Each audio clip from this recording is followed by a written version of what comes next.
To solve for a, we let x is equal to minus 2. And we cover this, and we cover this fraction, and we cover this factor, x plus 2.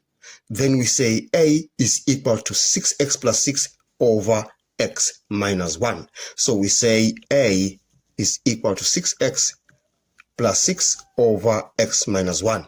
We substitute x is equal to minus 2 in that. So we say a is equal to 6 times minus 2, we get minus 12 plus 6 over minus 2 minus 1. Then we say a is equal to 2.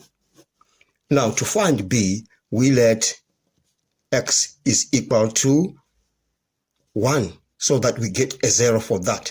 And we cover this factor. We cover this and we cover that. Then b is equal to 6x plus 6 over x plus 2. So we say b is equal to 6x plus 6 over x plus 2. Now, since we say x is equal to 1, we substitute 1 into that. So b is equal to 6 plus 6 over 1 plus 2.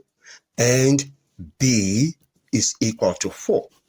Therefore, that fraction above, 6x plus 6 over x plus 2 into x minus 1 is equal to a. A is 2 over x plus 2 plus b is 4 over x minus 1.